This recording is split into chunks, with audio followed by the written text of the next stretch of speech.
बिस्मिल्लाहिर्रहमानिर्रहीम और अस्सलाम वालेकुम। 8 अप्रैल और पाकिस्तान में मंगल की शाम। आज अभी तक की अहम खबरें हैं और मेरा तज्जिया। सबसे पहली खबर आपके सामने अडयाला जेल से रखते हैं, जहां पर आज पूरा दिन बेशर्मी का राज रहा, जहां पर पूरा दिन ताकत का भरपूर इस्तेमाल किया गया और मकसद एक था कि किसी भी तरह जेल के बाहर जो कुछ हो रहा है उसकी हकीकत अंदर इमरान खान तक ना चली जाए, और इसी तरह जेल के अंदर से इमरान खान जो कुछ कहें वो बाहर आकर मिनवान अवाम को ना बता दिया जाए। वो भले आजकल जो ड्रोन हमलों का सीजन है उसकी इंफॉर्मेशन हो, या जो मुज़ाकरात की फुलझड़ी छोड़ी हुई है उसकी बात हो। और इसके लिए खसूसी टारगेट पर अलीमा खानम साहबा को रखा गया और दूसरी तरफ से सलमान अकरम राजा साहब को, क्योंकि शायद इन दोनों पर यह शक है कि ये अंदर जाकर पूरी बात बता देंगे। वो जैसे मैंने कहा, वो ड्रोन वाली बात हो, पार्टी के अंदर जो इस वक्त मामला चल रहे हैं वो हो, ओवरऑल मुल्क के अंदर जो मामला चल रहे हैं वो हो, या मुज़ाकरात की फुलझड़ी के बारे में जो कुछ हो, लग रहा है कि ये सब सच बता देंगे, इसलिए इनको टारगेट किया गया। दोनों तरफ इन्हीं लोगों को रोकने के लिए सब कुछ किया गया। इस वक्त जब मैं ये रिकॉर्डिंग कर रहा हूं, पाकिस्तान में गालिबन रात के 10 बज रहे होंगे। इस वक्त तक अलीमा खानम साहबा का कुछ मालूम नहीं है कि वो कहां पर है। उन्हें गिरफ्तार किया गया उनकी दूसरी बहनों के साथ। गिरफ्तार करने के बाद उन्हें एक करीबी या थोड़ी दूर जो वाकई एक शादी हॉल है, कोई मार्की है, वहां पर ले जाया गया और उसके गेट्स बंद कर दिए गए। उन्हें वहां पर मैं तो यही कहूंगा कि एक गैर कानूनी अगवा की सिचुएशन के अंदर रखा गया। और अभी तक उस मार्की के दरवाजे गेट बंद हैं। किसी को मालूम नहीं कि किसी पिछले दरवाजे से उन्हें वहां से ले जाकर किसी जेल में डाल दिया है, किसी थाने में डाल दिया है, या उनको अभी तक वहीं रखा हुआ है।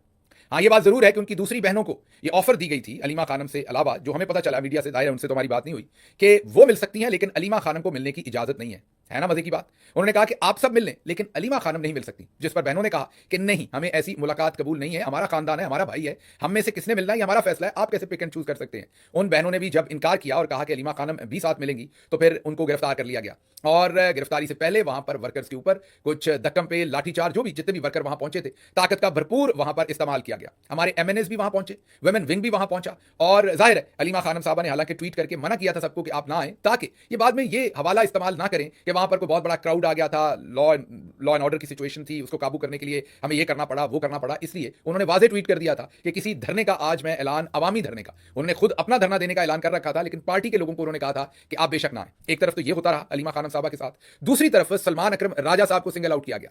आपको पता है कि इस्लामाबाद हाई कोर्ट का एक ऑर्डर है कि सलमान अकरम राजा एक कोऑर्डिनेटर के तौर पर एक लिस्ट मरतब करेंगे, जेल हकाम को देंगे और उन लोगों की मुलाकात होगी। सलमान अकरम राजा साहब ने एक लिस्ट मरतब की और उस लिस्ट में उनका अपना नाम भी था। आज जब वो वहां पहुंचे तो ऐसे लोगों की मुलाकात तो हो गई जिनका लिस्ट में नाम नहीं था, लेकिन सलमान अकरम राजा साहब को रोक लिया गया। गौहर खान साहब पार्टी के चेयरमैन है, ठीक है, उनका इस्तेहकाक है, उनकी मुलाकात हुई। उसके अलावा भी कुछ लोगों की मुलाकात हुई जिनके नाम लिस्ट में शामिल नहीं थे। गौहर खान साहब और सलमान अकरम राजा तकरीबन इकट्ठे ही पहुंचे। उन्हें जेल से कुछ दूर पहले पुलिस ने रोक लिया, फिर गौहर खान साहब को जाने दिया गया, सलमान अकरम राजा साहब को रोक लिया, बाकी तमाम लोगों को भी रोक लिया। इस लिस्ट में शायद एक या दो लोगों की मुलाकात होने दी गई, जो इंडिपेंडेंट वुकला बॉडीज के, जो लाहौर बार के सदर हैं, जो वुकला बॉडीज के दो प्रेसिडेंट थे, उनको भी रोक दिया गया, उनको भी इमरान खान से मुलाकात नहीं करने दी गई। मतलब कि मकसद एक था कि बाहर से पूरी सूरत हाल या हर तरफ की सूरत हाल जो है वो इमरान खान के सामने ना जा सके। अभी इस वक्त तक जब मैं आपसे बात कर रहा हूं तो अलीमा खानम साहबा के बारे में मैंने जैसे आपको कहा कि कुछ मालूम नहीं है कि उन्हें कहां रखा गया है, वो किस सूरत हाल में। इस सारी सिचुएशन के बाद सलमान अकरम राजा साहब ने बहुत ही मैं ये कहूंगा मौसर किस्म के 2-3 ट्वीट किए जो करने बनते थे, और उन्होंने एक बोल्ड पोजीशन ली। उन्होंने बोल्ड पोजीशन ये ली कि जो लोग आज मिले हैं उन्हें नहीं मिलना चाहिए था। जैसे बहनों ने अपनी बहन को छोड़ के अकेले मिलने से इनकार किया और असूल के ऊपर खड़ी रही, बिल्कुल इसी तरीके से पार्टी के हकाम को भी करना चाहिए था। वरना सलमान अकरम राजा साहब की पोजीशन ये है कि हम जो जाहिर मिलिट्री जनरल्स, उन्होंने तो नाम नहीं लिया, मैं ले देता हूं, पाकिस्तान में जाहिर है इसलिए नहीं लिया, मिलिट्री जनरल्स के हाथों में खेलेंगे और वो जिसको मिलवाना चाहेंगे मिलवाएंगे, जिसको नहीं मिलवाना चाहेंगे उसको नहीं मिलवाएंगे, और पार्टी के अंदर मजीद एक ऐसा माहौल क्रिएट करेंगे कि जैसे कि इंतशारी कैफियत हो। इसके बाद सलमान अकरम राजा साहब ने खैबर पख्तूनख्वा हाउस जो है, केपीके हाउस, वहां से एक प्रेस कॉन्फ्रेंस भी की, धुआंधार प्रेस कॉन्फ्रेंस थी, जिसमें सलमान अकरम राजा साहब ने यह कहा कि आपको अगर मेरे पर यह गुस्सा है कि मैंने जो मर्दान में ड्रोन हमले हुए उनमें मैंने वाज़ेह पोजीशन ली, बैरिस्टर सैफ के बयान से अपने आप को अलग किया, पार्टी को अलग किया, और कहा कि वहां से जो इत्तलात आ रही हैं कि मासूम लोग उसमें मारे गए हैं, जाँ बहक हुए हैं, शहीद हुए हैं, उनकी तहकीकात होनी चाहिए। अगर आपको इस पर मुझ पर गुस्सा है तो रखें। उन्होंने कहा कि अगर आपको इस पर गुस्सा है कि मैंने कहा कि अहमद नूरानी की भाइयों को उनके बगैर किसी कसूर के आपने अगवा कर रखा है और उनकी मां बिलकती फिर रही है और ये मुल्क इस तरह से नहीं चल सकता। उन्होंने कहा अगर आपको मेरी इस बात पर भी गुस्सा है और इस वजह से आप मेरी मुलाकातों को रोकना चाहते हैं तो 100 बार रोकें, मैं अपनी स्टांस से पीछे नहीं हटूंगा, ये असूली मौकफ है। और इसके लिए अगर आप मुझे सिंगल आउट करना चाहते हैं और इमरान खान से मुलाकातों से रोकना चाहते हैं तो ये मत सोचिएगा कि मैं अपना स्टांस चेंज कर लूंगा, मैं अपने स्टांस पर रहूंगा। जाहिर है पार्टी के दूसरे काबरीन भी साथ बैठे हुए थे, नाम तो उन्होंने किसी का नहीं लिया, लेकिन कड़ी तनकीद उन्होंने नाम लिए बगैर जो है वो सब पर की, जो आज मिले बगैर नाम शामिल हुए मिले, और उन्होंने इस पर अपने भरपूर गमो गुस्से का इजहार भी किया और यह भी कहा कि इस पर भरपूर एक्शन लिया जाएगा। बहरहाल ये सारा दिन आज वहां पर ड्रामा, मैं इसलिए कहूंगा कि उस तरफ से ड्रामा है, दूसरी तरफ से ये चलता रहा, और इस चीज को हर मुमकिन तरीके से हर मुमकिन तरीके से इस चीज को कामयाब बनाने की कोशिश की कि इमरान खान के सामने वो पिक्चर पेंट करें जो उनका दिल है। मैं आपको बार बार कहता रहता हूं कि ये जो सोशल मीडिया और मेरी आवाजें बंद करवाने की बहुत बड़ी धमकियां आजकल दी जाती हैं और हमें कहा जाता है कि आपको पार्टी से लातअल्लक करवा देंगे, ये भी यही वजह है कि उन्हें इस बात का मुकम्मल यकीन है कि अंदर जाके इमरान खान साहब को कहेंगे कि बाहर शहबाज गिल ने न्यूक्लियर बम का कोड दे दिया है, या बाहर शहबाज गिल ने आप ही के खिलाफ स्टेटमेंट दे दी है, या बाहर सोशल मीडिया वालों ने आपके खिलाफ एक महाज खड़ा कर दिया है, या पार्टी को नुकसान दे दिया है, या फलां चीज के ऊपर पार्टी की पॉलिसी की बहुत बड़ी कोई खिलाफवर्जी कर दी है। अब आप सोचें अगर इमरान खान साहब को अंदर जाकर ये कहा जाए कि शहबाज गिल ने पार्टी पॉलिसी की बहुत बड़ी धज्जियां उड़ा दी हैं, तो वो क्या कहेंगे अंदर से? वो कहेंगे उसे निकालो पार्टी से, पागल हो गया वो। किसी भी बंदे के बारे में यही कहेंगे जाहिर है, और बाहर आके उन फैसलों को फिर इंप्लीमेंट किया जाएगा और कहा जाएगा कि ये सोशल मीडिया वाले, ये शहबाज गिल, ये फलां कोई भी, सलमान अकरम राजा, कोई भी, जो उनको अब इमरान खान साहब का एतमाद हासिल नहीं है।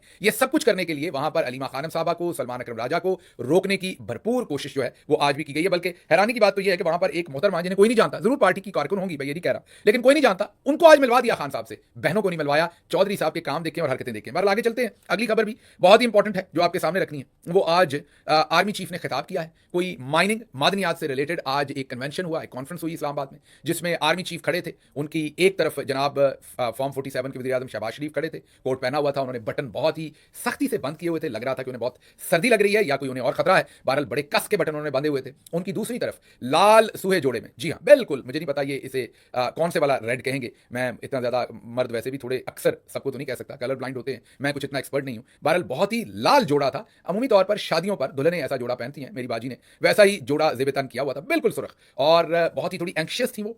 अब एंशियस मैं क्यों कह रहा हूं, लाइक अपनी तमाम बॉडी लैंग्वेज में बहुत एंशियस थी। बहरहाल वहां पर बलूचिस्तान के चीफ मिनिस्टर भी खड़े थे, तो और सिंध के चीफ मिनिस्टर भी खड़े थे। हाँ, खैबर पख्तूनख्वा के चीफ मिनिस्टर वहां नहीं थे, तो आर्मी चीफ दरमियान में खड़े थे। आर्मी चीफ ही हुए रवान थे। आर्मी चीफ के इस तरफ वजीर आजम मुल्क का और इस तरफ सिंध के वजीर आला खड़े थे। दरमियान में आर्मी चीफ खड़े थे, एक तरफ बाजी लाल सुर्ख कलर का लिबास पहन के खड़ी थी और उनकी दूसरी तरफ जो है वो बलूचिस्तान के वजीर आला खड़े थे। तो आज इस बात का भी मुकम्मल एहतमाम और इजहार किया गया कि मेन शख्सियत यहां पर आर्मी चीफ है। वैसे ये तो पहले भी सबको पता है, लेकिन आज तस्वीर में भी प्रॉपर इसकी डिपिक्शन की गई। बहरहाल आज उन्होंने वहां तकरीर की। तकरीर में उन्होंने कहा कि मुझे पुख्ता यकीन है कि पाकिस्तान आलमी मादनी मईशत में एक रहनुमा के तौर पर उभरने के लिए तैयार है। ये आर्मी चीफ ने कहा। अब मैं हाथ जोड़कर विद ऑल ड्यू रिस्पेक्ट कुछ अर्ज करूंगा, अगर जनाब गुस्सा ना कर लें। सर, सिक्योरिटी की जो सूरत हाल और रैंकिंग है, हम नीचे से तीसरे नंबर पर हैं। पासपोर्ट की रैंकिंग है, दहशतगर्दी की रैंकिंग में हम पूरी दुनिया में दूसरे नंबर पर हैं, और ये सब कुछ तो हमें नहीं बता रही कि हम लीड करेंगे और एक रहनुमा के तौर पर उभरेंगे। मामला कुछ और ही है। इससे पहले जनाब ने SIFC भी लॉन्च की थी, तब भी ऐसी बातें की थी, गुस्ताखी माफ, उसका भी कुछ पता नहीं चला, उसका भी अदा करते हैं। हम बैनुल अक़वामी इदारों को खुशामदीद कहते हैं कि वो अपनी महारत से पाकिस्तान को रोशनास कराएं। आर्मी चीफ मतलब SIFC के 2 साल बाद भी अभी वेलकम ही कर रहे हैं हम, तारीफी सेशन ही चल रहा है, मामला कोई आगे नहीं बढ़ा।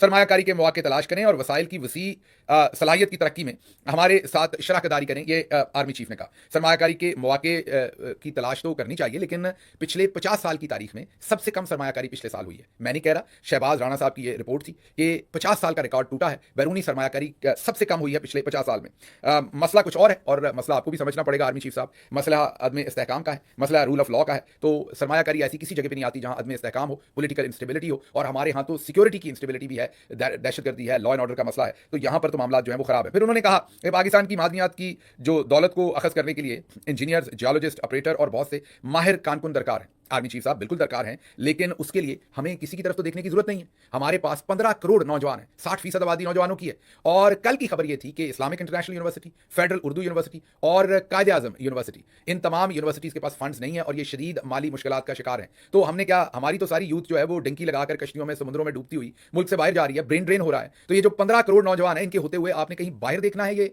टैलेंट इंजीनियर्स का और कानकुनी के लोगों का और सबका? ये तो हमें यहीं ट्रेन कर लेने चाहिए थे। और जब से आपने SIFC अनाउंस की है, तब से तो ये सब कुछ शुरू हो जाना चाहिए था। 2 साल हो गए अब तो उस बात को, लेकिन वो सब कुछ नहीं हुआ। आप आज भी कह रहे हैं कि हमें बाहर की तरफ देखना है इन लोगों को लाने के लिए, और हमारे लोग शायद ऐसे ही अपनी जान पर खेल के डंकियां लगाकर रोजगार की तलाश के लिए बाहर जाएंगे। फिर आपने एक बड़ा ऐलान किया, आपने कहा इस वक्त बलूचिस्तान के 27 तलबा, जी हाँ पूरे 27 तलबा, ज़ैम्बिया और अर्जेंटीना में मिनरल एक्सप्लोरेशन में तरबियत हासिल कर रहे हैं।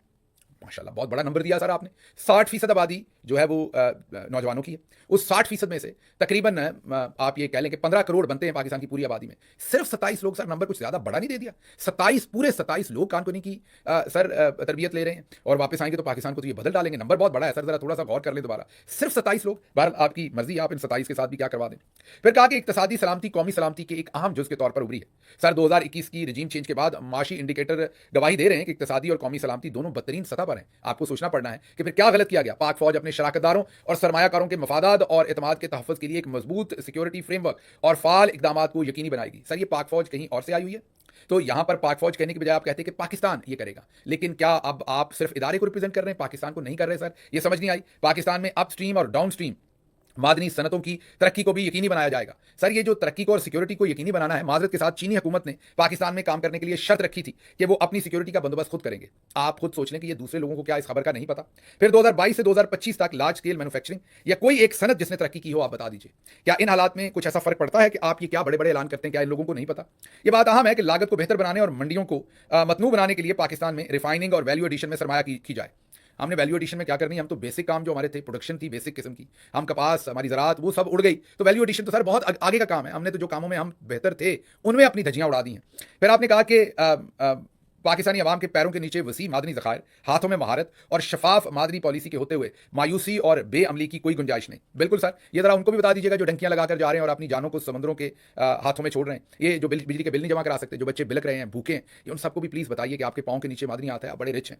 इज्तमाई कौमी ख्वाहिश, फिर आपने कहा कि हम पाकिस्तानी बैक वक्त शराकतदारों और सरमायाकारों को यकीन दिलाते हैं कि कारोबार और मादनी दौलत से इस्तेफादा करने के लिए आपकी महारत से मुस्तफीद होना हमारी इज्तमाई कौमी ख्वाहिश है। सर कौन सी इज्तमाई? 17 सीटों वालों की या 180 सीटों वालों की? सर 90% वोट कौम ने जिनको दिया वो इज्तमाई सोच थी। उस इज्तमाई सोच को तो आपने फॉर्म 47 में दफन कर दिया, इलेक्शन लूट लिया, अदलिया लूट ली, सब कुछ आपने चेंज कर दिया। अब ये इज्तमाई ख्वाहिश तो मेरा निकाल के ये कोई नजर आ रही है। फिर आपने कहा आप पाकिस्तान पर पुरएतमाद पार्टनर के तौर पर भरोसा कर सकते हैं। मैं बलोच कबायली अमायदीन की काविशों का भी मुतरफ हूं जिन्होंने कानकुनी के कामों को फरोग देने और बलोचिस्तान की तरक्की और पेशरफ्त में अहम किरदार अदा किया है। सर बलोचिस्तान में शाहराएं बंद हैं, इन्हीं कबायली अमायदीन के साथ बातचीत करके उनको तो पहले खुलवा लें, मादनियात और दूसरे मामला बाद में देख लेंगे। अभी तो वहां 450 पैसेंजर वाली ट्रेन जो हाईजैक हुई थी उसका नहीं पता चला कि किसकी गलती से सब कुछ हुआ है। अब हमें समझ नहीं आ रही कि क्या ये लोग किसी और सैयारे से आए, इन्हें इन सब खबरों का नहीं पता, इन्हें अदराक नहीं है कि पाकिस्तान में पिछले चंद महीनों में क्या हुआ है। मिलकर काम करने से पाकिस्तान का मादनी शोबा इज्तमाई फायदे के लिए इलाकाई तरक्की, खुशहाली और पायदारी को फरोग दे सकता है। आर्मी चीफ सर मिलकर काम करने, अवामी राय के एहतराम, अवाम की नुमाइंदा हुकूमत, रूल ऑफ लॉ, आइन की बालादस्ती, सर ये चीजें आप ही कह रहे हैं लेकिन आप करते उलट है इससे। आप बाकी सबको कह रहे हैं कि मिलकर काम करेंगे, लेकिन आप मिलकर काम नहीं करना चाहते, और वो भी पाकिस्तान की आवाम के साथ जिनको उन्होंने 90% मैंडेट दिया, हजूर वाला आपने उसका एहतराम नहीं किया। तो फिर मिलकर काम कैसे होगा? अच्छा जी, फिर आपने कहा दुनिया का कोई एक मुल्क बता दें जहां मैं कह रहा हूं, आपने नहीं कहा, दुनिया का कोई एक मुल्क बता दें जहां रूल ऑफ लॉ हो और इसने तरक्की ना की हो, जैसे इमरान खान ने कहा था। हमने यहां रूल ऑफ लॉ की ही तबाही कर दी। बहरहाल हम मेरा ख्याल पहिए को दोबारा आजाद करना चाहते हैं। दुनिया अपने तजर्बात से सीख चुकी है। हम यहां डंडा भी फेरना चाहते हैं, टेररिज्म में भी दूसरे नंबर पर आना चाहते हैं, पासपोर्ट की रैंकिंग, फॉरेन इन्वेस्टमेंट, ज़राअत, हर चीज़ को हमने तबाह करना है, और उसके बावजूद हम मुसर हैं इस बात के ऊपर कि हमने तरक्की करनी है और तरक्की की मनाजिल हमने तय करनी है। अच्छा, इसमें मैं कुछ चीज़ें और भी आपके सामने रख दूं जो इंपॉर्टेंट है, और वो जो SIFC के साथ हुआ है वो आपके सामने रखना बहुत जरूरी है। आपको पता है कि 2 साल कबल जून 2023 में SIFC का बाकायदा ऐलान और नोटिफिकेशन जारी किया गया। कहा गया ये एक दायमी परमानेंट कानूनी हैसियत रखने वाली बॉडी है। कहा गया कि क्याम सिपा सालार के मशवरे और क़यादत में हुआ, मतलब आर्मी चीफ ने किया।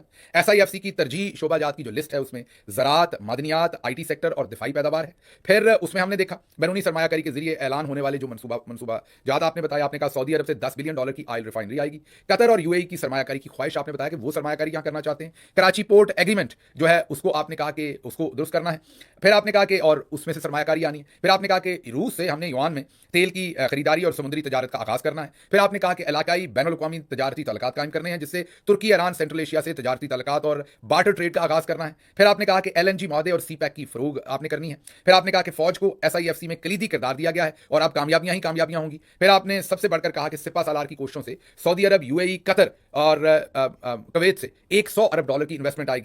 और फिर आपने मुस्तकबिल का 2035 का विजन दिया। पाकिस्तान $1 ट्रिलियन माइशत का जो है वो मालिक होगा। बेरोजगारी खत्म हो जाएगी, तरक्की और खुद एनसारी का नया दौर शुरू होगा। ये 2 साल पहले सर आपने जो है वो ऐलानात फरमाए थे। 2 साल बाद आज सूरत हाल क्या है आपके सामने रख देते हैं। सरमायाकारी 50 साल की कम तरीन सतह पर है। सिक्योरिटी दुनिया में नंबर 3 पर पहुंच चुकी है। दहशतगर्दी में हम नंबर 2 पे हैं। इंटरनेट बंदिश में हम नंबर 1 पर हैं। मुल्क छोड़ने वाले ब्रेन ड्रेन दुनिया में सबसे बुलंद शरह है हमारी। बेरोजगारी रिकॉर्ड पर है कि सबसे हाई है। बिजली पेट्रोल रिकॉर्ड महंगे हैं, जब आर्मी मार्केट में जो बैरल की कीमत है वो $60 से नीचे है या $60 की है। बरामदात 2021 की सतह से 4 साल बाद भी नीचे है। ज़राअत बर्बाद हो गई है। कपास, गंदम सब कुछ आपके सामने है। चीनी अवाम बिलक रही है, उनको कुछ नहीं मिल रहा। और आप ये भी बता सकते हैं कि गंदम की 11% काश भी कम हुई है और उसके बावजूद किसान को उसका रेट नहीं मिल रहा। तो ये आपके 2 साल पहले के जो ऐलानात थे और उसके जो नताइज हैं वो आपके सामने हैं। और आज आपने मादनियात की एक भरपूर तकरीर की है। हमें नहीं लग रहा, हाँ ये जरूर है कि पाकिस्तान की जो कीमती ज़खायर है इनको बेचा जा सकता है औने पौने दामों। मतलब अगर ये ट्रिलियंस ऑफ डॉलर्स के हों फर्ज करें, तो आप इन्हें 10, 15, 20 बिलियन डॉलर में बेच के, हाँ वो बिक जाएगा, वो कोई भी ले लेगा, क्योंकि औने पौने दामों तो फिर सभी लेने को तैयार होंगे। अगर ये इन्वेस्टमेंट औने पौने दामों हमारे जो एसेट्स हैं उनको बेच के आनी है, तो उसमें आप कामयाब हो जाएंगे, मैं आपसे एग्री करता हूं। लेकिन ऐसी इन्वेस्टमेंट जो पाकिस्तानी कौम के हकीकी फायदे में हो, वो मुझे होती हुई आर्मी चीफ साहब नजर नहीं आ रही। बहरहाल ये वो हालात हैं जो आज के थे सारे दिन के, आपके सामने रखे हैं। कल का व्लॉग जरूर देखिएगा इसके बाद का, उसमें मैं जो खैबर पख्तूनख्वा का मिनरल बिल है उसके ऊपर कुछ और मामलात हमारे सामने आए हैं, कुछ और सवाल हैं, वो रेज करेंगे सवाल, क्योंकि हमारा काम है सवाल रेज करना, ताकि अवामी और पार्टी के बेहतरीन मफाद में उन सवालात को रेज करें, और ताकि आप और हमारे जो अवामी इलेक्टेड नुमाइंदे हैं केपीके के, वो फिर उन सवालात पर गौर भी करें, आवाम से भी डिस्कस करें, आपको भी जवाब दें, हमें भी दें, ताकि एक मौसर कानून साजी हो सके। मुझे यहां से इजाजत दीजिए। अल्लाह आपका हामी नासिर हो। पाकिस्तान जिंदाबाद।